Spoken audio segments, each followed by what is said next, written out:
கர்த்தருடைய பரிசுத்த நாமத்திற்கு மகிமை உண்டாகட்டும். மீண்டுமாய் கர்த்தருடைய வார்த்தையை உங்களோடு பகிர்ந்து கொள்வதிலே நான் மிகுந்த மகிழ்ச்சி அடைகின்றேன். கடந்த பல நாட்களாக எபேசியர் 1:17-18 வசனத்திலிருந்து நாம் தியானித்தோம். அது மாத்திரமல்ல அருமையானவர்களே, அப்போஸ்தலனாகிய பவுல் எபேசு மக்களுக்கு அவர் ஜெபிக்கிற ஜெபத்தை நாம் பார்த்தோம். கஷ்டம் தீரணும், பிரச்சனை தீரணும், குடும்ப பாரம் தீரணும், வறுமை தீரணும், வியாதி தீரணும், இப்படியெல்லாம் ஜெபிக்கிறதுக்கு பதிலாக அவர்கள் கர்த்தரையும் தேவனையும் அறிகிற அறிவிலே அந்த பிரகாசுல மனக்கண்களுக்காக அவர் ஜெபிக்கிறார். கர்த்தராகிய இயேசு கிறிஸ்துவின் தேவனும் மகிமையும் பிதாவுமானவரே, உம்மை அறிந்து கொள்வதற்கான ஞானத்தையும் தெளிவும் அளிக்கிற ஆவியை தர வேணும், அதுக்காக ஜெபிக்கிறார். ஒரு நிமிஷம் நாம் ஜெபித்து நம் செய்திக்கு செல்வோம். என்னோடு கூட சேர்ந்து அந்த ஜெபத்தை பண்ணுங்கள். எபேசியர் 1:17-18-19 நான் ஜெபிக்கிறேன். கர்த்தராகிய இயேசு கிறிஸ்துவின் தேவனும் மகிமையும் பிதாவுமானவரே, உம்மை அறிந்து கொள்வதற்கான ஞானத்தையும் தெளிவு அளிக்கிற ஆவியை எங்களுக்கு தரும்படியாக இந்த வார்த்தையை கேட்கின்ற பொழுது ஆண்டவரே, வஞ்சகம் சூது கபடி இல்லாதபடி ஆண்டவரே வசனத்தை அறிய வேண்டிய பிரகாரமாக அறிய, புரிய வேண்டிய பிரகாரம் புரிய, விளங்க வேண்டிய பிரகாரம் விளங்க, ஆண்டவரே கல்வாரி சிலுவை மூலமாக கிடைத்த ஆசீர்வாதத்தையும் ஆண்டவரே அதனால் கிடைக்கிற நன்மைகளையும் மேன்மைகளையும் அறிந்து எல்லா ஆசீர்வாதத்தையும் பெற்று வளமாய் வாழ நீ உதவி செய்ய முடியாது துதிக்கிறோம். வசனத்தை ஆண்டவரே நீர் ஆவியானவர் விளங்க வைப்பீராக. ஒருபோதும் ஒரு நாளும் ஒரு மனிதனுக்கும் ஒரு நிறுவனத்துக்கும் அடிமையாகி விடாதபடி உம்முடைய வார்த்தையை புரிந்து கொள்ளட்டும். ஆண்டவரே இவர்கள் அடிமைகள் அல்ல, இயேசுவை ஏற்றுக்கொண்டவர்கள் தேவனுடைய பிள்ளைகளாக இருக்கிறார்களே, பிள்ளைகளுக்குள்ள அத்தனை சுதந்திரத்தையும் இவர்கள் அனுபவிக்கட்டும். வசனத்திலிருந்து கற்றுக்கொடும், நீர் உதவி செய்யும். இயேசு கிறிஸ்துவின் நாமத்தில் பிதாவே, ஆமென். அருமையான தேவனுடைய பிள்ளைகளே, நாம் கடந்த நாட்களிலே இந்த தேவனுடைய வார்த்தையை கொண்டு மனதை மறுரூபமாகிறதை பற்றி நாம் பார்த்தோம். அது மாத்திரமல்ல, விசுவாசத்தை குறித்து பார்த்தோம். எபிரேயர் 11:6 விசுவாசம் இல்லாமல் தேவனுக்கு பிரியமாக இருப்பது கூடாத காரியம் என்று பார்த்தோம். ஏனென்றால் தேவன் ஒரு உண்டுன்னு விசுவாசிக்கணும். எல்லாருக்கும் தெரியும் தேவன் உண்டு, ஆனால் தம்மை தேடுகிறவர்களுக்கு பலனளிக்கிறார் என்று விசுவாசிக்க வேண்டும் என்று பார்த்தோம். ஆகையினாலே அந்த விசுவாசத்திலே அவர் விசுவாசிகளின் தகப்பனாகிய ஆபிரகாமை மேற்கோள் காட்டி நாம் பார்த்தோம். விசுவாசம் என்றால் என்ன? தேவனையும் அவருடைய வார்த்தையை விசுவாசிப்பது விசுவாசம் என்று பார்த்தோம். நம்புவதற்கு ஏதில்லா இருந்தாலும் கர்த்தருடைய வார்த்தையை நம்புவது விசுவாசம் என்று நாம் பார்த்தோம். ரோமர் 4 பார்த்தோம். சாதகமில்லாத சாத்தியக்கூறுகள் இருந்த போதிலும் கர்த்தருடைய வார்த்தையை விசுவாசிப்பது விசுவாசம் என்று நாம் பார்த்தோம். உணர்ச்சிகளை சார்ந்திராமல் கர்த்தருடைய வார்த்தைகளை சார்ந்திருப்பது விசுவாசமாக இருக்கிறது. அநேகர் உணர்ச்சியில் நல்ல ஃபீலிங் இருந்தால், இல்லை ஜெபம் பண்ணிட்டு ஃபீலிங் நல்லா இருக்குது, அப்பாட இன்னைக்கு ரொம்ப நல்லா இருக்குது, மூடு நல்லா இருக்குது, ஆகையினால இன்னைக்கு கடவுள் ஜெபத்தை கேட்டார், அது அல்ல. சிலருக்கு மூடு நல்லா இருந்தால் ஜெபம் பண்ணுவாங்க, மூடு நல்லா இருந்தாலும் ஜெபம் பண்ண மாட்டாங்க. அப்போ உணர்ச்சியின் அடிப்படையில் அல்ல விசுவாசம், வார்த்தையின் அடிப்படையில் தான் விசுவாசம். உணர்ச்சி நல்லா இருக்கோ நல்லா இல்லையோ, அல்லது உங்களுடைய சூழ்நிலை எப்படியோ அதை பற்றி கவலை இல்லை.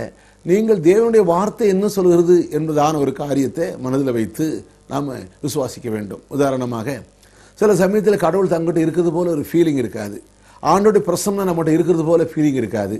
ஒரு விதமான ஒரு சோர்வு, மன அதிரியும், ஒரு விதமான ஒரு உணர்வு, அப்படிப்பட்ட நிலை இருக்கும். கடவுள் என்கிட்ட இல்லை போலுக்குது, தேவ பிரசனம் இல்லை போலுக்குது. சிலர் அப்படி நல்ல பிரசனம் வந்து ஆவி நிரம்புவாங்க, குதின்னு குதிப்பாங்க ஒரே அடி.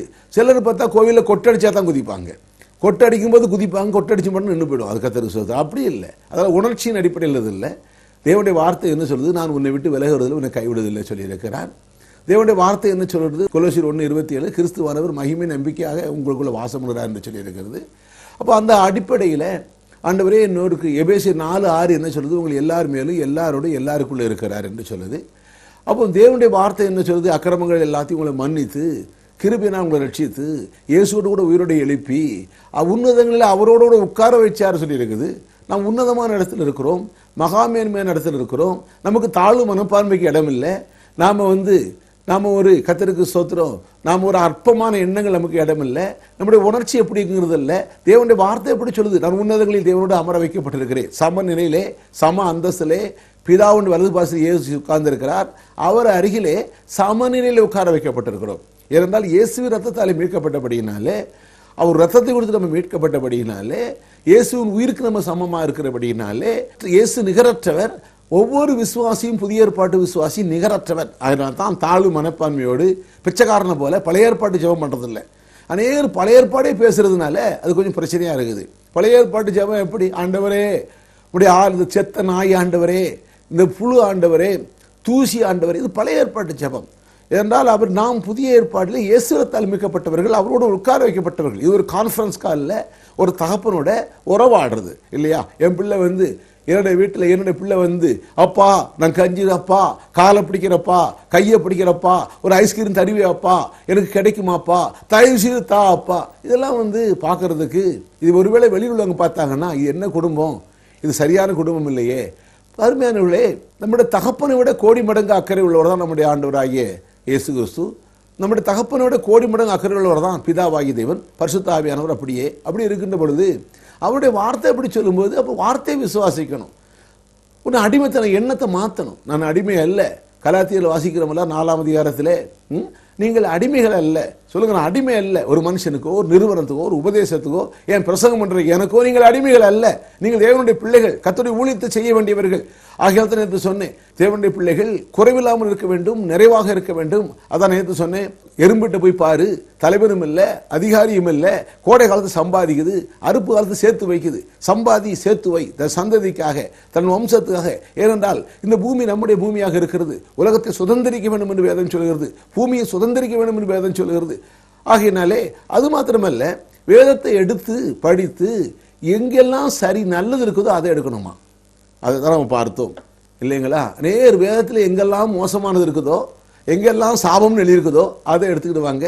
அது எப்படி ஆபத்துக்குரியது என்று நேற்று தினம் பார்த்தோம். இன்னும் கொஞ்சம் பார்ப்போம். அதை உபாகம புத்தகத்தில் 29ஆம் அதிகாரம் 4ஆம் வசனத்தில் கர்த்தர் சொல்லுகிறாரு, ஆகிலும் கர்த்தர் உங்களுக்கு உணரத்தக்க இருதயத்தையும், காணத்தக்க கண்களையும், கேட்கத்தக்க காதுகளையும் இந்நாள் வரைக்கும் கொடுக்கவில்லை. இஸ்ரவேல் ஜனங்களுக்கு சொல்றார்.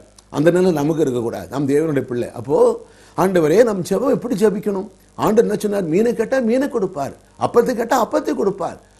பொல்லாதவர்களாகி நீங்கள் உங்கள் பிள்ளைகளுக்கு நல்ல ஈவை கொடுக்கும்போது பரமபிதா தன்னிடத்தில் வேண்டிக் கொள்வது பரிசுத்தாவியை கொடுப்பது நிச்சயம் அல்லவா. அப்போ பரிசுத்த ஆவியானுடைய உதவியை கொள்ள வேண்டும். முதல்ல பரிசுத்தாவியை கேட்க வேண்டும். பரிசுத்தாவி பெறவில்லை என்றால் சொல்லுங்கள், அதுக்கான வசனம் என்னோட போன் பண்ணுங்க, சில வசனங்களை சொல்லித்தரேன். லகுவான முறையில் விசுவாசத்தை பெற்றுக்கொள்ளலாம். அது மாத்திரமல்ல, பரிசுத்தாவி பெற்றவர்கள் அவர்கிட்ட கேட்க வேண்டிய இன்னொரு காரியம் இருக்குது. கர்த்தாவே, எனக்கு உணரத்தக்க இருதயத்தை தாரும். உபாகமம் 29:4 படி இஸ்ரவேல் ஜனங்களுக்கு அந்த நிலை இல்லையே, எங்களுக்கு அப்படி தாரும். உணரத்தக்க இருதயத்தையும், காணத்தக்க கண்களையும். உடைய வேதத்தில் காண வேண்டிய பிரகாரமாக காணணும். உடைய வசனத்தை காண, அதனுடைய அர்த்தத்தை காண வேண்டிய பிரகாரமாய் காண வேண்டும். கர்த்தருக்கு சோத்திரம்.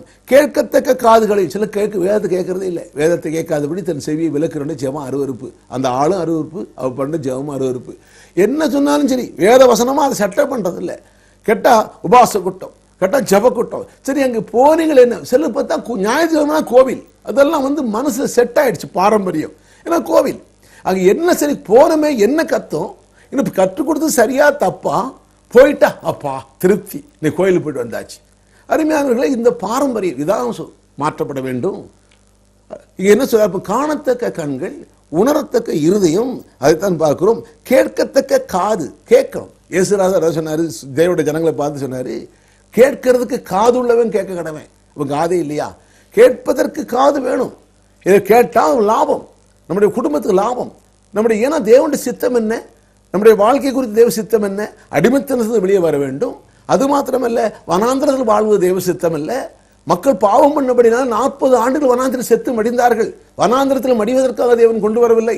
பாலும் தேனும் ஓடுகிற நலமும் விசாலமான தேசம், அதான் கர்த்தர் சொன்னார்.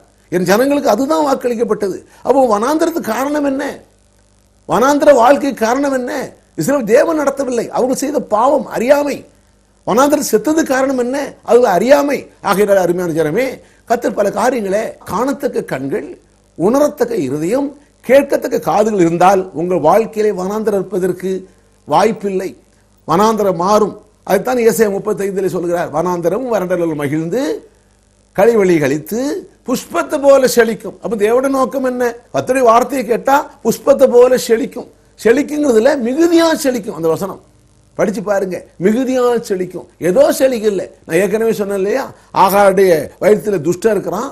அந்த துஷ்டன் கூட என்ன சொன்னாரு, உன் சந்ததியே, உன் வயிற்றுல அம்மா ஆகாரே நீ அழுது கொண்டு இருக்கிற, இப்ப நீ கர்ப்பவதியா இருக்கிற, உன் வயிற்றுல துஷ்டம் இருக்கிறான், அவனுக்கு இஸ்மவேல் பேரு, நான் அவனை என்ன பண்ணுவேன், மிகவும் பெருக பண்ணி மிகவும் ஆசீர்வதிச்சு பெருக பண்ணுவான். துஷ்டனையும் நம்ம ஆண்டவர் ஆசீர்வதிக்கிறவர். தேவனை குறிச்சி தப்ப அடிச்சிருவாரு.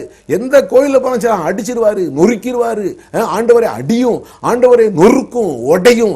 ஆண்டவர் போட்டு மண்ணு நம்ம ஆண்டவர் குயவன், நம்ம மண்ணு போட்டு மிதி மிதிச்சு உதன்னு உதைச்சுதான் நம்மளை சரி பண்ணுவார். அப்படி இல்லைங்க. என்னை கண்டவன் பிதாவை கண்டான். இயேசுநாதர் எங்கேயும் யாரையும் மிதிச்சது இல்லை, யாரையும் உதைச்சது இல்லை. ஆனால் வார்த்தையை போதித்தார். ஒரு மக்கள் சீர்படுவதும் சிறப்படுவதும் பலப்படுவதும் நிலைநிற்பதும் வார்த்தை. அதனால தான் அருமையானவர்களே, வார்த்தைகள் போதிக்கப்பட வேண்டும். நம்முடைய முற்புதாக்கள், தேவனுடைய ஊழியக்காரர்கள் வார்த்தையை போதித்தார்கள். அது முழுவதும் பாருங்க, வசனத்தை போதித்தார்கள், வசனத்தை போதித்தார்கள், வசனத்தை போதித்தார்கள். அப்படிதான். அதை விட்டுட்டு கர்த்தருக்கு ஸ்தோத்திரம், வேறு வழியில் இல்லை, வேற எந்த முயற்சியிலையும் எந்த கிரியிலையும் நாம என்ன செய்ய முடியாது, ஒரு இலக்கை அடைய முடியாது. இங்க பாருங்க, உபாகமத்தில் இன்னும் சில காரியங்களை நாம் பார்க்கிறோம். இந்த விசுவாசத்துக்கு முன்பாக நான் சொன்னேன், முதலாவது தேவனுடைய வார்த்தையை விசுவாசிக்க வேண்டும் என்று நான் சொன்னேன். கர்த்தர் நாம முதலாவது இந்த வெற்றி அடைவதற்கு என்ன செய்ய வேண்டும் என்று சொன்னேன். ஒரு சில காரியங்களை சொன்னேன். முதலாவது கர்த்தருடைய வார்த்தையை, ஆண்டோடைய வார்த்தையை விசுவாசிக்க வேண்டும் என்று சொன்னேன். இரண்டாவது, வசனத்தை குறித்த ஒரு சரியான வெளிப்பாடு வேணும். அதுக்கு தேவன்கிட்ட உதவி ஜெபம் பண்ண வேண்டும், அது பெற்றுக்கொள்ள வேண்டும். மூன்றாவது, நம்ம ஜெபம் சரியான விதத்தில் ஜெபம் பண்ணணும், தப்பு ஜெபம் பண்ணக்கூடாது. அதனால ஆண்டவர் ஜெபம் பண்ற விதத்தை சொல்லி கொடுத்தார், ஒரு மெத்தட், ஒரு பேட்டர்ன் சொல்லி கொடுத்தார். நாலாவது, தொடர்ந்து நம்முடைய நம்பிக்கை அறிக்கை பண்ண வேண்டும் என்று சொன்னேன். ஐந்தாவது, தொடர்ந்து வசனத்தின்படி செயல்பட வேண்டும். வாய் ஒன்று சொல்லிட்டு எல்லாம் வாயும் சொல்லுது, அறிக்கையும் பண்ணுது, ஆனால் செயலெல்லாம் ஆப்போசிட் இருந்தால் எப்படி இருக்கும்? நம்ம என்ன விசுவாசிக்கிறோமோ அந்த வசனத்துக்கு கொண்டு நம்முடைய மனதை மாற்றப்பட வேண்டும். அந்த வசனத்தை சரியாக விளங்க வேண்டும். அதை நாம் அறிக்கை பண்ண வேண்டும். அதற்கு நம்ம செயல்பட நம்ம அர்ப்பணிக்க வேண்டும். கொஞ்சம் பிராக்டிஸ் பண்ணணும், கொஞ்சம் முயற்சி எடுக்கணும். அதான் நன்மை தீமை என்னதென்று பயிற்சினாலே முயற்சி செய்யுது. பயிற்சி முயற்சி. வசனத்தை படிக்கிறோம், இது நன்மை, இது தீமை. கசப்புல வாழ்வது தீமை, அன்புல வாழ்வது நன்மை. அப்போ என்ன பண்ணணும்? அன்புல வாழணும். அதுக்கு என்ன சொன்னாரு? எனக்கு தேவ அன்பு, தேவ ஆவியினாலே எனக்கு தேவ அன்பு ஊற்றப்பட்டது, அகாபேங்கிற தேவ அன்பு ஊற்றப்பட்டிருக்கிறது. நான் நேசிக்க முடியாதவர்களை நேசிப்பேன், நேசிக்க தகுதியில்லாத நேசிப்பேன், என் விரோதிகளை நேசிப்பேன், எனக்கு தீமை நேசிப்பேன். இப்படி நீங்க சொன்னீங்கன்னா அதான் பயிற்சி, முயற்சி இருக்குது. சொன்னா அது முயற்சி எடுக்கும்போது அதுக்கு தகுப்படி கொஞ்சம் ஒத்து போகும்போது அதான் ஆசிரியர். நம்ம வெற்றிக்கு தானே போறோம், ஆசீர்வாதத்தை சொந்தமாக்கணும். நம்மளுடைய லக்கு என்ன? பாலும் தேனும் ஓடுற வாழ்க்கை. எங்க? பரலோகத்தில் இல்லை, இங்க இந்த பூமியில. கர்த்தருக்கு ஸ்தோத்திரம். அது மாத்திரமல்ல, சில விசுவாசத்தை அறிக்கை பண்ணுவாங்க, கொஞ்ச நாள் காத்திருப்பாங்க, கிடைக்கலன்னு நெகட்டிவ்.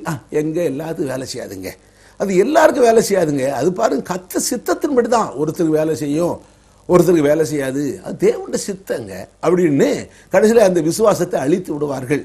அப்போ விசுவாசத்தை அறிக்கை பண்றவங்க அது நிறைவேறும் வரை பொறுமையாக இருக்க வேண்டும். அதை ஆபிரகாமை பார்த்தோம். அவன் தன் சரீரம் செத்து போனதையும் சாராளுடைய கற்பம் செத்து போனதையும் எண்ணாதிருந்தான். 25 ஆண்டுகள் கிடைக்கல, பிள்ளை வரல. இருந்தாலும் என்னன்னா விசுவாசத்தில் பலவீனமா இருக்கவில்லை, பொறுமையா காத்திருந்தான், பெற்றுக்கொண்டான். அப்படியானால் வாழ்க்கையின் வெற்றிக்கு வசனத்தை உறுதியா இருக்கணும், அதையே சிந்திக்கணும், அதையே நம்ம பேசணும், பொறுமையா இருக்க வேண்டும் என்று நாம் பார்த்தோம். அது மாத்திரமல்ல, பிரச்சனையில தொடர்ந்து இந்த வசனத்தை அறிக்கை பண்ணுகின்ற பொழுது, வாழ்க்கையில் பிரச்சனைகள் வருகின்ற போது அவர்கள் என்ன செய்ய வேண்டும்? இந்த பிரச்சனையில தொடர்ந்து நாம் தேவனை மகிமைப்படுத்த வேண்டும்.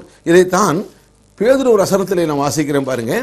பேதுரு இப்படி சொல்லுகிறார், அழிந்து போகிற பொன் அக்கினினாலே சோதிக்கப்படும், அதை பார்க்கிலும் விலையேறப்பெற்றதாய் இருக்கிறதான உங்கள் விசுவாசம் சோதிக்கப்பட்டு இயேசு கிறிஸ்து வெளிப்படும் போது உங்களுக்கு புகழ்ச்சியும் கனமும் மகிமும் உண்டாக காணப்படும்.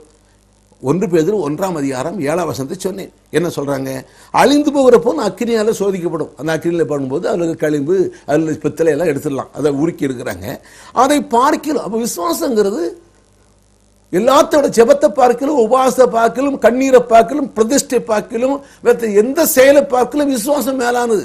அதை பார்க்கலும் அதிக விலையேறப்பட்டதாக இருக்கிற உங்கள் விசுவாசம் சோதிக்கப்பட்டு. அப்போ சோதிக்கிறது யாரு? பேய். இவன் வந்தான், விசுவாசம் அறிக்கப்பட்டான், எந்த ஒரு வாழா இல்லாமல் தலையாக்குவாருங்கிறான். உடனே ஒரு பிரச்சனை கொண்டு வருவான். கொண்டாந்த உடனே அங்கதான் இருக்குது, பொறுமை இழந்துடுவாங்க. ஒரு பிரச்சனை வந்த உடனே என்ன பண்றாங்க? கண்ணீர் விட்டுருந்தாங்க. அவ்வளவுதான், ஆண்டவர் மறந்துட்டாரு, ஆண்டவர் ஜெபத்தை கேட்கல. அது எல்லாருக்கும் கிடைக்கிறது இல்லை, அத்தனை எல்லாரையும் ஆஸ்வதிக்கிறது இல்லை.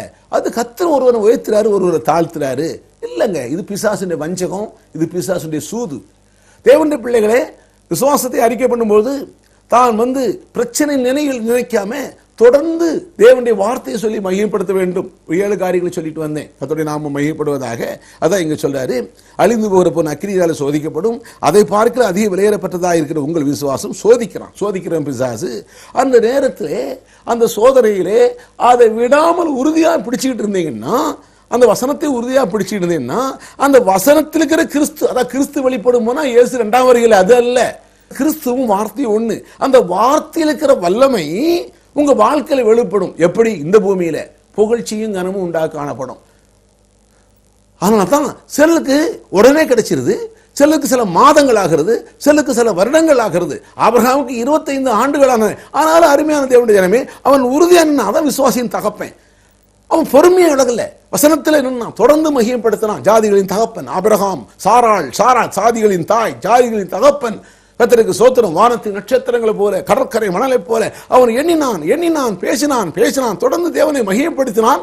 தேவனை மகிமைப்படுத்தி விசுவாசத்தில் வல்லவனானான். அவன் பெற்றுக்கொண்டான். அதான் பாலும் தேனும் ஓடுற வாழ்க்கை. அருமையானவர்களே, அதை குறித்தான் நாம் பார்த்து கொண்டிருக்கிறோம். கர்த்தருக்கு ஸ்தோத்திரம். அப்படியானால் இந்த விசுவாசத்தில் இன்னும் சில காரியங்களை பார்க்கின்ற பொழுது உண்மையை சார்ந்திராமல் கர்த்தருடைய வார்த்தையை சார்ந்திருக்க வேண்டும்னு சொன்னேன் இல்லைங்களா? உண்மைகள் மாறக்கூடியது. போறீங்க, உடம்புல வியாதி இருக்குது. நான் ஒரு ஆஸ்பத்திரிக்கு போயிருக்கும்போது ஒரு பேஷண்ட்டை பார்க்கும், என் மனைவி கூட்டு போனாங்க, இந்த பேஷண்ட்டை பாருங்கன்னாங்க. அவங்க கேன்சரில் கஷ்டப்பட்டு இருந்தார். உடனே இஎஸ்ஐ ஹாஸ்பிட்டலில் அவங்க சொன்னாங்க, இன்னும் 24 மணி நேரத்தில் இறந்து போவான்னு சொன்னாங்க. அந்த மனுஷன் சத்தியம் சொன்னான். உண்மை என்ன சொல்லுது? இன்னும் 24 மணி நேரத்தில் இறந்துடுவான்.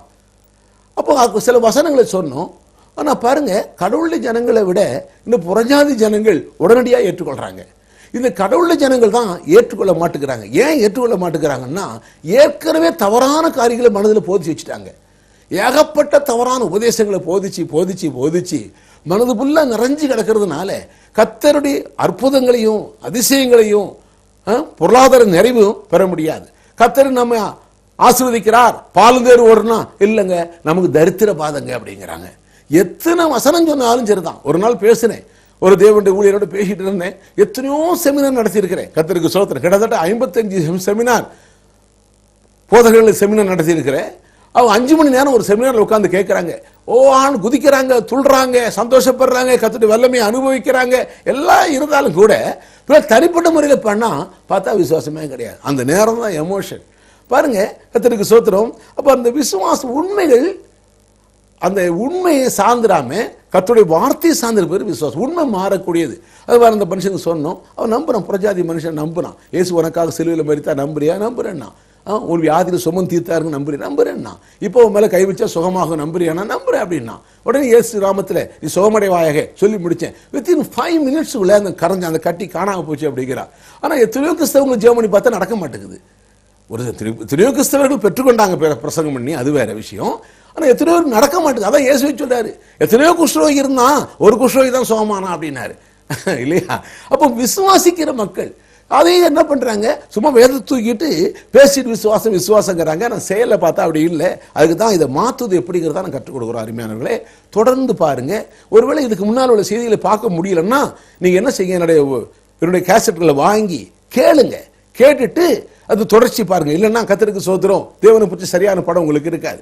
ஆகையினாலே அப்போ உண்மை மாறக்கூடியது. சில சமயத்தில் தரித்திரம் இருக்கும், அது உண்மை. ஆனால் வசனம் என்ன சொல்லுது? உண்மை மாறக்கூடியது. நிரந்தரமா தரித்திரத்தில் வாழ வேண்டும் தேவ சித்தம் அல்ல, குறைவில வாழ்வு தேவ சித்தம் அல்ல. சத்தியம் என்ன சொல்லுது? நம்முடைய கர்த்தராகிய இயேசு கிறிஸ்துவின் கிருபையை அறிந்திருக்கிறீர்களே, அவர் ஐஸ்வர்யம் உள்ளவராயிருந்து உங்களை ஐஸ்வர்யமாக தரித்திரம் ஆனாரே. அப்போ இந்த ஐஸ்வர்யமாக வேண்டும் என்பது உங்களுக்கு வேண்டிய அந்த ஐஸ்வர்யத்தினுடைய கிரயத்தை 2000 ஆண்டுகளுக்கு முன்பாக செலுத்தி முடிச்சிட்டார். நீங்கள் குறைவில் இருப்பது தேவ சித்தம் அல்ல, அது உங்க தகுதியின் அடிப்படையில் அல்ல. கர்த்தருக்கு ஸ்தோத்திரம். அப்போ சத்தியத்தை கரெக்டாக விளங்கிக்கிட்டா, அப்போ வேத வசனத்தை இதயத்தில் வைக்க வேண்டும், அந்த வசனத்தை சரியாக விளங்க வேண்டும், அந்த வசனத்தை கொண்டு மனதில் வைக்க வேண்டும், அந்த வசனத்தை பேச வேண்டும், தொடர்ந்து வார்த்தையின் அடிப்படையில் செயல்பட பிரயாசப்பட வேண்டும். கர்த்தருக்கு ஸ்தோத்திரம். அதுக்கு தேவனுடைய உதவியை கொண்டு என்னை பலப்படுத்த கிறிஸ்துவினாலே எல்லாவும் செய்ய எனக்கு பலன் என்று சொல்லி நாம் பெறப்பட வேண்டும், நாம் சுதந்திரிக்க வேண்டும். அதன் மூலம் தேவன் மையப்படுகிறார், கர்த்தர் நாமும் மையப்படுவதாக. அப்போ அது மாத்திரமில்லை, இந்த விசுவாசத்தில் இன்னொரு சில காரியத்தை நாம் சொன்னேன். என்ன செய்யணும்னா, சில தரிசனம், சொப்பனம், சத்தம். நல்ல விளங்கிக்கங்க. தரிசனம், சொப்பனம், சத்தம், இந்த மூன்றையும் சார்ந்திராமல் கர்த்தருடைய வார்த்தையை சார்ந்திருப்பது விசுவாசம். நிறைய பேர் ப்ராப்ளம் அதுதான். தரிசனம் பார்த்தா ஜோமன்னு கர்த்தர் தரிசனத்தில் காட்டிட்டார், பா ரொம்ப டேஞ்சர். நான் ஜெபம் பண்ணேன், ஜெபம் பண்ணி படுத்திருந்தேன்னா சொப்பனத்தில் கத்தர் காட்டினார் அப்படி இப்படின்னு. ஆனால் தான் அதுபடி நடந்துச்சு அப்படின்னாங்க. சிலருக்கு என்ன பண்ண, ஜெபம் பண்ணி சத்தம் கேட்கும், திடீர்னு ஒரு சத்தம் கேட்கும். இல்லைங்க, இந்த மூணையும் சார்ந்திருக்க கூடாது. இந்த தரிசனம், சொப்பனம், சத்தம், இந்த மூன்றும் உங்கள் வாழ்க்கை விசுவாசத்தை கட்டி எழுப்பதாக இருந்தால், உங்களுக்கு தேவனோடு இன்னும் உங்களுடைய அன்பையும் ஐக்கியத்தையும் கர்த்தருக்கு ஸ்தோத்திரம் ஈடேறக்கூடியதாக இருந்தால், வேத வசனத்தின் வெளிச்சத்தில் சரியாக இருந்தால் கர்த்தருக்கு ஸ்தோத்திரம் எடுக்கலாம். ஆனால் அதை விட ஒவ்வொரு தரிசனத்தை பார்த்தால் எப்போவா தரிசனம் கிடைக்குமா, ஜெபம் பண்ணி ஆண்டரே ஒரு தரிசனம் கிடைக்காதா, ஒரு தரிசனம் கொடு, ஏன்னா ஆண்டு சொன்னீரே அங்கே தரிசனம் பார்ப்பாங்க சொன்னீரே, எனக்கு தரிசனம் தரிசனம் தரிசனம் தரிசனம் பார்க்கறது இல்லை. ஏதாவது சத்தம் கேட்குமா கேட்டால் நிறைய பேர் சத்தம் கேட்குற பிசாசால் ஏமாற்றப்பட்டு வஞ்சிக்கப்பட்டு போயிருக்கிறார்கள். சத்தத்துக்கு ஏதாவது சத்தம் கேட்குமாங்கிறது இல்லை, ஏதாவது சொப்பனம் கிடைக்குமாங்கிறது இல்லை. இந்த மூணையும் சார்ந்திராமல் கர்த்தருடைய வார்த்தையை சார்ந்திருப்பது தான் விசுவாசம். உபாகம புத்தகத்தில் ஒரு வசனம் சொல்லுது, உங்களில் ஒருவன் ஒரு தீர்க்கதரிசியாவது என்ன பண்ண எழும்பி ஏதாவது தரிசனம் பார்த்து ஏதாவது சொன்னான்னா, அந்த தீர்க்கதரிசி சொன்னது அது சரியா இருந்தாலும் என்ன பண்ணீங்க, அப்படிப்பட்டதானே தீர்க்கதரிசி சொல்றத நீங்க என்ன செய்யாதீங்க, நம்பாதீங்க அப்படிங்கிறார். உபாகம புத்தகம் 13ஆம் அதிகாரத்தில் அது படிச்சு பாருங்க, 1லிருந்து வாசிக்கிறேன் பாருங்க. உங்களுக்குள்ள ஒரு தீர்க்கதரிசி, உங்களுக்குள்ள, வெளியில இல்லை, உள்ளதான், விசுவாசிக்குள்ள, சபைக்குள்ள, அது ஊழியக்காரராக இருக்கலாம். நான் தீர்க்கதரிசி, எனக்கு அது வரம் இருக்குது, எனக்கு தீர்க்கதரிசனம் வரம் இருக்குது, நான் தீர்க்கதரிசி ஆக்கும். உங்க வீட்டில் அப்படியே பார்த்தேன், கர்த்தருக்கு ஸ்தோத்திரம், நான் ஜெபம் பண்ணினேன், அங்க 2 ஒரு புகையா பார்த்தேன், அந்த புகையில் 2 பிசாசு இருந்துச்சு அல்லது 3 பிசாசு இருந்துச்சு, போச்சு. வேதவசனம் என்ன சொல்லுது, உலகத்தில் முடிய பிறகு நான் உங்களோட கூட இருக்கிறேன். இந்த தீர்க்கதரிசி சொன்னது, அதனால அந்த தரிசனத்தில் தூக்கி தூர போடுங்க, வேண்டாம். சில பாருங்க, அதுக்கு ஒரு ஏதாவது ஒரு உங்க வீட்டில் ஒரு சாபம் இருக்கு பிரதர், நான் ஜெபம் பண்ண உடனே உங்க வீட்டில் ஒரு பொம்மை இருந்துச்சு, அந்த பொம்மையில ஒரு பிசாசு இருக்குது, அடே அப்பா கருத்துட்டு அவன் பயப்படுது. இவங்க நம்பிடுவாங்க, இவன் நம்புனா இவன் நம்புறபடி ஆயிடும். கடைசியில் என்னங்க தெரியுமா, நான் ஏற்கனவே சொன்னேன்ல, ஒரு சகோதரி பிரசங்கம் பண்ணாங்க, பூ வைக்க கூடாது, பூ வச்சா பிசாசு பிடிக்கும் அப்படின்னாங்க. அந்த ஒரு பாலிய பிள்ளைக்கு ஆசை. இப்போ இந்த பிரசங்கம் கேட்டதுனால ஒரே ஸ்ட்ரகிள், போராட்டம் போராட்டம் போராட்டம் போராட்டம், ஒரு பயம். ஒரு பக்கம் என்ன பண்ணுது, பூ வைக்கணும்னு ஆசை இருக்கு மற்ற பிள்ளைகளை பார்க்கும்போது, இன்னொரு பக்கம் இந்த மாதிரி பிரசங்கம் பண்ணது உள்ள வாதிக்குது. இது பெரிய போராட்டம். பூ வச்சா பேய் பிடிச்சிருமே, 2 நாள் போராடினா, ஒரு நாள் என்ன பண்ணுச்சு, மாம்சம் மேற்கொண்டுச்சு, உடனே கொஞ்சம் பூ வச்சுட்டாங்க, பூ வச்ச உடனே பேய் பிடிச்சு போச்சு. யார் பேய் பிடிச்சிச்சு, உடனே ஆடும்போது என்ன சொல்றாங்க பாருங்க, கர்த்தருடைய வார்த்தை, ஊழியக்காரர் வார்த்தையை கேட்கல, பூ வச்சதுனால பேய் பிடிச்சிச்சு, நான் சொன்னேன் வைக்க கூடாதுன்னு என்ன பிடிச்சிச்சு. அப்படி இல்லை உண்மையானவர்களே, நான் ஏற்கனவே இது ஒரு முறை பேசியிருக்கிறேன், மீண்டும் உங்களுக்கு சொல்றேன். ஏன்னா திருப்பி திருப்பி சொன்னா தான் மனசுல பதியும். பூ வச்சனால பேய் பிடிக்கல, பூ நம்ம ஆண்டவர் உண்டாக்குனார், நமக்காக உண்டாக்குனார், உண்டாக்கும் போது நல்லது என்று கண்டார். ஒவ்வொரு பூக்கு ஒரு வாசனை உண்டு, அவர் மகிழ்கிறார், அவர் ஒரு ரசிகர். ஆண்டவரை போல ரசிகர் யாருமே கிடையாது. ஒன்னொன்னு ரசிச்சு ரசிச்சு உண்டாக்குறார். எத்தனை நம்புறீங்க? அவருடைய பிள்ளைகளுக்காக உண்டாக்குறார். அவருடைய பிள்ளைகள் நன்றாக ரசிச்சு ருசிச்சு அனுபவிக்கணுங்கிறது தான் கர்த்தருடைய சித்தம். நம்புறீங்களா? பூ வச்சனால் பேய் பிடிக்கல, இந்த பூ வச்சா பேய் பிடிக்கும் சொன்ன நம்புறாங்க பார்த்தீங்களா, அதனால தான் பேய் பிடிச்சு. நம்ப இருக்கீங்களா? கர்த்தருடைய நாமம் மகிமைப்படட்டும். அருமையானவர்களே, அதுதான் இங்க சொல்றாரு, ஒரு தீர்க்கதரிசியால் உங்களுக்குள்ள ஒரு தீர்க்கதரிசியாயினும் இல்ல ஒரு சொப்பனம் பார்க்கலாம். ஒரு சிலர் இருக்கிறாங்க, சொப்பனம் தான் எடுக்கிறதாலும் சொப்பனம், நீ சொப்பனம் பார்த்தேன், உங்களுக்கு சொப்பனம் பார்த்தேன், நான் உங்களுக்கு பார்த்தேன், கிடையாதுங்க. கர்த்தர் என்ன சொன்னார், கிறிஸ்துவான இயேசு ஏத்துக்கிட்டா நீ தேவனுடைய பிள்ளை, உன்னதங்களில் அவரோட ஒரு உட்கார வைக்கப்பட்டிருக்கிறார். அப்போ என்ன சொன்னார், நான் அவரோட உட்கார வைக்கப்பட்டிருக்கிறேன். கர்த்தர் நாம மையப்படுவதாக. இந்த தீர்க்கதரிசியாகிலும் சொப்பனக்காரராகிலும் நீங்கள் அறியாத வேற தேவர்கள், வேற வார்த்தைகள், வசனத்துக்கு புறம்பான வேற தேவன வேற வார்த்தைகள், வசனத்துக்கு புறம்பான வார்த்தைகள், அதை அவர்களுக்கு சொல்லி உங்களுக்கு ஒரு அடையாளத்தை அற்புதத்தையும் காண்பி குறிப்பா சொன்னாலும், அவர் சொன்ன அடையாளமும் அற்புதமும் நடந்தாலும், அவர் எவ்வளவு வல்லமையா சொன்னார், அதெல்லாம் நடந்துச்சு, அதெல்லாம் அந்த தீர்க்கதரிசி சொல்றது கரெக்ட், அது நடந்தாலும், அது அப்படி இருந்தாலும், அந்த தீர்க்கதரிசியால அந்த சொப்பனக்காரர் சொல்றதை நீங்க கேட்காதீங்க.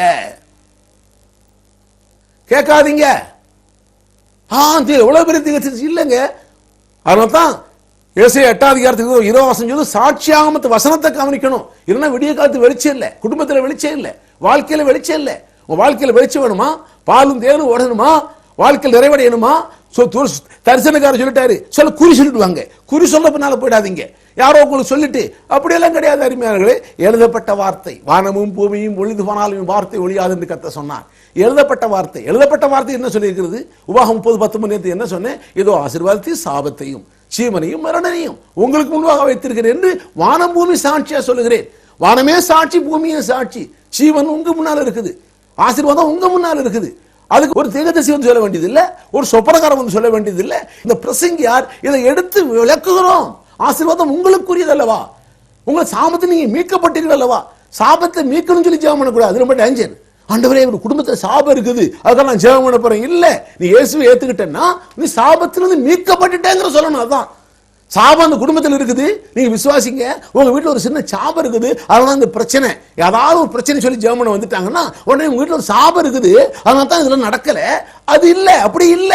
கர்த்தருக்கு ஸ்தோத்திரம். அறியாமையினாலே, ஏன்னா 2000 ஆண்டுகளுக்கு முன்பாக அவங்க மீட்கப்பட்டிருக்கிறாங்க. அதை அறிவித்தால் சரியா போச்சு. கர்த்தருக்கு ஸ்தோத்திரம். அதை விசுவாசித்தால் போதும். அதான் உங்களுக்கு முன்பாக நான் சாபத்தையும் ஆசீர்வாதத்தையும் வைத்தேன். வானம் சாட்சி, பூமி சாட்சி. நீ என்ன பண்ணணுமோ ரெண்டையும் மிக்ஸ் பண்ணக்கூடாது. எதை எடுத்துக்கொள்ளணும்? ஆசீர்வாதத்தை எடுத்துக்கொள்ளணும். நேற்று அதைத்தான் சொன்னேன். ஏன்னா சில என்ன பண்ணுவாங்க, வீட்டில் ஆப்பிள் இருக்குது, அண்ணாச்சி இருக்குது, பிஸ்கட் இருக்குது, அதையும் சாப்பிடணும். வீட்டில் தானே இருக்குது. கொஞ்சம் ஆசிட் இருக்குது, கொஞ்சோண்டு என்ன பண்ணுது, பினாயில் இருக்குது, அதையும் குடிச்சிடுவாங்க. 30 வருஷமா ஆப்பிளை சாப்பிட்டு, நேற்று சொன்னேன் இல்லையா, 30 வருஷமா ஆப்பிளை சாப்பிட்டு இன்னைக்கு கொஞ்சோண்டு ஆசிட் குடிச்சா 30 வருடங்கள் சாப்பிட்டு ஆப்பிளும் அண்ணாச்சியும் ஒரே நாள்ல காலி. அதுதான் நிறைய பேருடைய வாழ்க்கையில ஆசீர்வாதத்தையும் சாபத்தையும் மிக்ஸ் பண்ணி பேசுறதுனால இது என்ன நடக்குதுன்னா ஆசீர்வாதம் வேலை செய்ய மாட்டேங்குது. பிளஸையும் மைனஸையும் பிறகு என்ன கிடைக்குது, மைனஸ் தான் வருது, பிளஸ் வர மாட்டேங்குது. எல்லாம் மைனஸ் எல்லாம் போயிட்டு இருக்குது. இன்னைக்கு அநேக பிள்ளை குடும்பங்கள் சத்தியம் விளங்காதனால என் ஜனங்களை அறிவில்லாதபடியெல்லாம் சங்காரமாகிறார்கள். ஜெபம் பண்ணானால இல்ல, நிறைய ஜெப கூட்டத்துக்கு போறாங்க, நிறைய உபாச கூட்டத்துக்கு போறாங்க. அறியாமையினால சங்காரமாகிறார்கள். கர்த்தருக்கு ஸ்தோத்திரம். என் ஜனங்கள் அறியாமையினால சிறைப்பட்டு போகிறார்கள். அறியாமை தான் பிசாசுக்கு அல்வா சாப்பிட்ட மாதிரி. ஆகினால் தான் இந்த சத்தியத்தை அறியணும். அப்ப சத்தியத்தை அறியறதுக்கு என்ன பண்ணணும்? விசுவாசம். தொடர்ந்து விசுவாசம் கேள்வினால வரும், கேள்வி தேவனுடைய வார்த்தையினால வரும். அப்ப தேவனுடைய வார்த்தையை கேட்கணும். அப்ப தேவனுடைய வார்த்தை கேட்கும் போது தேவ ஆவியான உதவியை கொண்டு கேட்கணும். கர்த்தாவே, இந்த ஆள் பேசுறது சரியா தப்பா, இந்த ஆள் இப்படி பேசுறானே, இது உண்மையா பொய்யா, பரிசுத்த ஆவியானவரே எனக்கு கற்றுத்தாரும், வஞ்சகம் சூது கபடு எனக்கு வராதபடி. கர்த்தருக்கு ஸ்தோத்திரம். என் ஆண்டவரே, தலை சிறந்த போதகரே, என் ஆவியில் வாசமுகிறவரே எனக்கு கற்றுத்தாரும். நான் அடிமை அல்ல, நான் உம்முடைய பிள்ளை, நான் ரத்தத்தால் மீட்கப்பட்டவன், நான் உம்மோடு இருக்கிறவன். ஆகையினாலே என்னை உயிர் கொடுத்து வாங்கினவரே, இப்பொழுது நான் கேட்கிறேன். கேட்கிறவன் கொடுக்கிறவன். இந்த எல்லாத்தை விட பிரதானமா இந்த வஞ்சகம் சூதுல என்னை காப்பாத்துன்னு கேட்டா நிச்சயமா உதவி செய்வார். நம்புறீங்களா? ஆகிய நீங்க அடிமைகள் அல்ல. அநேகர் பார்த்தீங்கன்னா ஆப்பிளையும் சாப்பிட்டு ஆசிடையும் சாப்பிட்டாச்சு. ஏன்னா பைபிள் தானே இருக்குது. அது ஆசிட் எதுக்கு வச்சுக்கிறாங்க? பிள்ளை சாப்பிட்றதுக்கா? வீட்டில் தான் ஆசிட் இருக்குது. எதுக்காக? லெட்டர் கிளீன் பண்ணதுக்காக ஆசிட் இருக்குது. எதற்காக? பினாயில் இருக்குது. வீடை கிளீன் பண்ணதுக்காக, நீங்க சாப்பிட்றதுக்கா? பிள்ளை என்றால் எதை சாப்பிட வேண்டும்? உச்சிதமான கோதுமை, உச்சிதமான தேன், உச்சிதமான நம்பர் 1 சாப்பிடணும். எத்தனை விசுவாசிக்கிறீங்க நீங்க? நம்பர் 1, நம்பர் 2 அல்ல, நம்பர் 3 அல்ல, நீங்க நம்பர் 1ஆகத்தான் இருக்க வேண்டும் என்று கர்த்தர் விரும்புகிறார். நாளைக்கு இன்னும் சில காரியங்களை பார்ப்போம். அருமையானவர்களே, ஏனென்றால் மீண்டும் மீண்டும் இதை பேசுகிறோம். ஆழமாய் பதியும்படியாக நாம் ஜெபிப்போமா? ஒரு நிமிஷம் கண்களை மூடுங்க. நான் சொல்றபடி, ஒருவேளை இயேசுட்ட வராதவர்களா இருந்தா இப்போ நான் சொல்றபடி சொல்லுங்க. இந்த ஆசீர்வாதம் அத்தனையும் இயேசுவை ஏற்றுக்கொண்ட தேவனுடைய பிள்ளைகளுக்காக சொல்லப்படுகிறது. இதுவரை நீங்கள் தோல்வியான காரியங்களை பேசியிருந்தால் இப்பொழுது நான் சொல்றது மீண்டும் சொல்லுங்க. இயேசு கிறிஸ்துவின் நாமத்தில் இதுவரை பேசின தோல்வியான எண்ணங்களையும் தோல்வியான பேச்சுகளையும் இயேசுவின் நாமத்தில் பிடுங்கி எறிகிறேன். இனி நான் தீமையான வார்த்தைகளை பேச மாட்டேன். நன்மைகளை மாத்திரம், ஆசீர்வாதங்களை மாத்திரம் எடுத்து நான் பேசுவேன். இயேசு என் ஆண்டவர். பிசாசு என்னை ஆள முடியாது, குழப்பங்கள் ஆள முடியாது, தரித்திரம் ஆள முடியாது, குறைவுகள் ஆள முடியாது. நான் ஆசீர்வாதத்தை சுதந்திரிக்கும்படி அழைக்கப்பட்டவன். 1 பேதுரு 3:9 படி நான் ஆசீர்வாதத்தை சுதந்திரிக்கும்படி அழைக்கப்பட்டவன். ஆசீர்வாதம் எனக்குரியது. பரலோக பிதாவே, ஆசீர்வாதத்துக்காக நன்றியோடு ஸ்தோத்திரிக்கிறோம். நன்றி. இப்பொழுது நான் உங்களுக்காக ஜெபிக்கட்டும். அன்பான பிதாவே, உடைய ஜனங்களுக்கு இப்படி வார்த்தையை கற்றுக் கொடுத்திருக்கிற ஆண்டவரே, ஆகையினாலே இந்த வார்த்தைகளை சரியாக விளங்கி அதை இருதயத்தில் வைத்து பேசும்படியாக உங்களுக்கு உதவி செய்ய முடியாது துதிக்கிறோம். இந்த வசனத்தில் உண்மையை காணக்கூடிய விதத்தில் காணக்கூடிய கண்களும், உணரக்கூடிய இருதயமும், புரிந்து கொள்ளக்கூடியதான கேட்கக்கூடிய காதுகளும் என் ஆண்டவரே நீ தர வேண்டுமே. பிரகாசலும் மனக்களும் தர வேண்டுமே. கர்த்தாவே, இந்த வசனத்தை கேட்டு இதை இவர்கள் கற்று ஆண்டவரின் அநேக மக்களுக்கு இவர்கள் ஊழியர்கள் அல்லவா, இவர்கள் பெற்ற தாளத்தை புதைத்து விடாதபடி, ஐயோ புதைத்து வைத்தவனுக்கு வந்ததான அழிவு இவர்கள் வந்து விடாதபடி ஒவ்வொருவரும் கர்த்தருடைய ஊழியத்தை செய்யத்தக்கதாக, தன் தாளங்களை பயன்படுத்தத்தக்கதாக தேவரீர் அனுக்கிரகம் பண்ண முடியாது ஜெபிக்கிறோம். இயேசுவின் நாமத்தில் பிதாவே, ஆமேன், ஆமேன். நாளை சந்திப்போமா?